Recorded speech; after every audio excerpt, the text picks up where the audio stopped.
Definite integrals look a lot like integrals, so typically the integral of some function f of x with respect to x, but there's a key difference. At the bottom and at the top of the integral symbol, we'll typically see two numbers, one of which I'll call a here and the other I'll call b. And the number we have at the bottom here, the a, is known as the lower limit of the definite integral, so that's the lower limit. And the number at the top here, the b, well, that's known as the upper limit of the integral. So I'll quickly write that, upper limit. And while we're at it, do know that the function or expression that we have here inside an integral is known as the integrand. So f of x here is known as the integrand. There we go. And as for the dx we have here, well, that's known as the differential. Differential.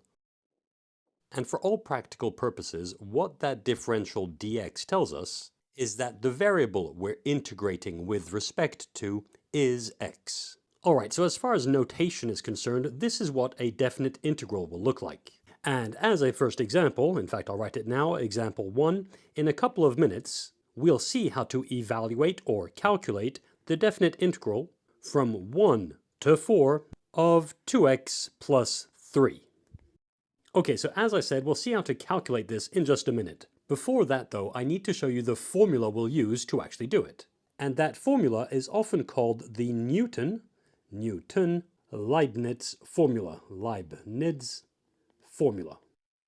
And it states that if capital F prime of x, in other words the derivative of capital F of x, is equal to f of x, and careful that's lowercase f of x, in other words, if capital F of x is an antiderivative of f of x, then the definite integral with lower limit a and upper limit b of f of x, again that's lowercase f of x, is equal to, and here we'll write this and I'll explain afterwards, in square brackets, capital F of x with lower limit a and upper limit b written on the far right hand side of those square brackets.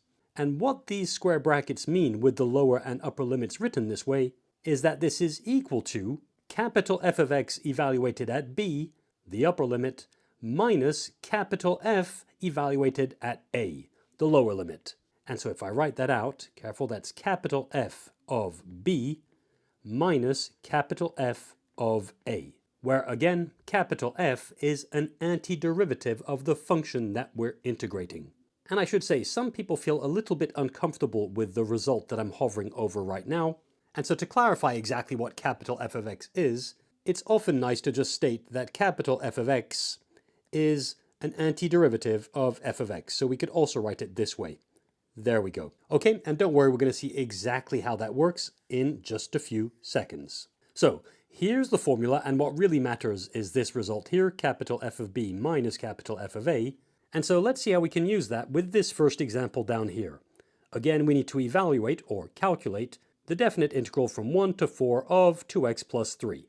Okay, well hopefully it's clear from everything we just wrote here. We're going to need an antiderivative of the function we're trying to integrate. Okay, so in fact I'll write a little 1 here inside a bubble as in step 1. And so to find our antiderivative, capital F of x, we just seek to find the indefinite integral of 2x plus 3. Okay, well we've seen plenty of integrals like this before, so we can go quickly here. To find the antiderivative, all we have to do is integrate 2x, for which we get x squared, and the integral of 3, well that will be 3x. And of course we'd have a constant of integration here, so we could quickly state that capital F of x is equal to x squared plus 3x plus a constant of integration c. And at this stage, we have an antiderivative for 2x plus 3. And so thanks to this, we're now in a position to write the Newton-Leibniz formula. Indeed, we can now state that the antiderivative from 1 to 4 of 2x plus 3 is equal to, in square brackets, well, the capital F of x, so that's the antiderivative, so that's x squared plus 3x plus c, and on the far right hand side of those square brackets we write the lower limit 1 and the upper limit 4. And now still looking at the Newton-Leibniz formula here, we can see that we have to calculate capital F of b minus capital F of a. So in this case we need to calculate x squared plus 3x plus c at 4 as well as at 1 and calculate the difference. And to keep that well organized and minimize the chances of making a mistake, what I often tell my students is to make that a separate sort of step 2 here, in which we take our time to calculate each of these two antiderivatives. And here's what that would look like here. For the upper limit 4, capital F of 4, in fact, let me quickly write that, capital F of 4, well, that would be equal to 4 squared plus 3 times 4 plus c. Now, 4 squared is 16, and 3 times 4 is 12, so that's 16 plus 12, which is 28. So capital F of 4 is equal to 28 plus c. Next, I do the same, but this time at the lower limit 1, and so I'll do that underneath here. I'll just put little bullet points like so. Capital F of 1, well, that will be equal to what we get by replacing the x's here by 1. So that would be 1 squared plus 3 times 1 plus c. And of course, 1 squared is 1 plus 3 times 1, which is 3. So that's 1 plus 3 plus c. In other words, capital F of 1 is equal to 4 plus c. And there we go. That's step 2 done.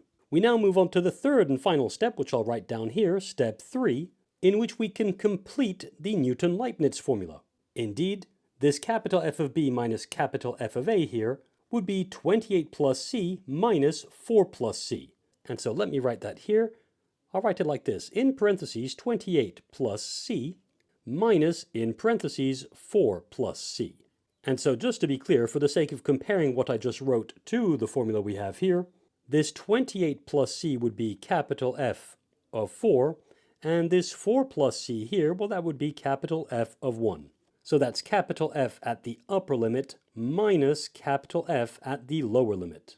And all that's left to do now is calculate. So this first pair of parentheses I can get rid of. In fact, it does nothing at all. I wrote this pair of parentheses just to show you clearly what capital F of 4 was. And so I can just get rid of it. So that's going to be equal to 28 plus c. And whilst opening the second pair of parentheses here, on the other hand, well, they do matter because I have two terms being added. So when I open them up, it turns into minus 4 minus c. And now there's something I'm sure you can appreciate right away. The two c's that we have here will cancel each other out.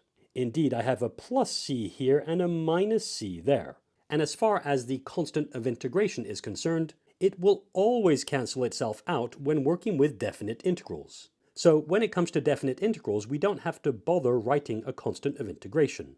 But I did it here anyway to show you that it cancels out. And so we're left with this definite integral is equal to 28 minus 4. In other words, it's equal to 24. And that's the answer. We've now evaluated this definite integral. All right, now I'll quickly work through a second example, and trust me, I'll go a little bit faster this time. But before I do so, let me quickly insist that when it comes to finding the function's antiderivative, as we did here, do keep in mind that we don't need to bother including a constant of integration here. So in fact, I can cross that c out like that. And as you'll see, in the second example, I'm not going to bother writing it, so we won't have a plus c and a minus c in our result here. That being said, let's look at a second and final example. And so that would be example 2. And so in example 2, let's say we need to evaluate the definite integral from negative 1 to 3 of x squared minus 2x. Okay, well again, we'll make use of the Newton-Leibniz formula, and we'll follow the same 3 steps as we just did. So step 1, let's find an antiderivative for which we'll ignore the constant of integration. So let's see, capital F of x is equal to the integral of x squared minus 2x. All right, well, integrating each of these two terms one at a time, we know that the integral of x squared will be 1/3 of x cubed, and the integral of 2x, well, that's just x squared. And again, we could write a plus c if we wanted to, but we don't need to include it here. And I suppose we could quickly box that result. There we go. And we can now state that the definite integral from negative 1 to 3 of x squared minus 2x is equal to, in square brackets, 1/3 of x cubed minus x squared, and on the far right hand side of those square brackets, we write the lower limit negative 1 and the upper limit 3. Okay, so now we need to evaluate this antiderivative at the upper limit 3 and take away from that what we get from the antiderivative when we evaluate it at negative 1.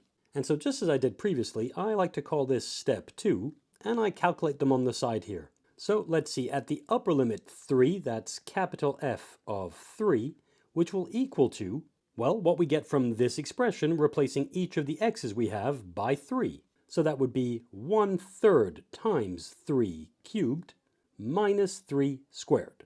But now 1/3 of 3 cubed, well, that's just 3 squared. Indeed, it's the same thing as 3 cubed divided by 3. So capital F of 3 is in fact just 3 squared minus 3 squared. In other words, capital F of 3 is equal to 0. That's okay, I carry on, and I evaluate at the lower limit, so capital F of -1. Well, replacing each of the x's we have here by the lower limit, -1, capital F of -1 would be equal to 1/3 times -1 cubed minus -1 squared. And -1 cubed is just -1, so here we have 1/3 times -1, which is just -1/3, and we take away from that -1 squared, which is +1. So we have -1/3 minus 1. And by all means check, but -1/3 minus 1, well, that's equal to -4/3. And as such, that's step 2 taken care of. So we move on to the third and final step, step 3, in which we make use of the Newton-Leibniz formula here to state that this is equal to the antiderivative evaluated at the upper limit, so 3, which remember we just saw is 0, so that's equal to 0, minus the antiderivative evaluated at the lower limit, so in this case that's at -1. So that's capital F of -1, which we've just seen is -4/3. So that's 0 minus, in parentheses, -4/3. Indeed, when subtracting a negative number, I would strongly encourage you to write that negative number inside a pair of parentheses. And now 0 minus -4/3, well, that turns into 0 plus 4/3. In other words, and let me move this up a tiny bit here.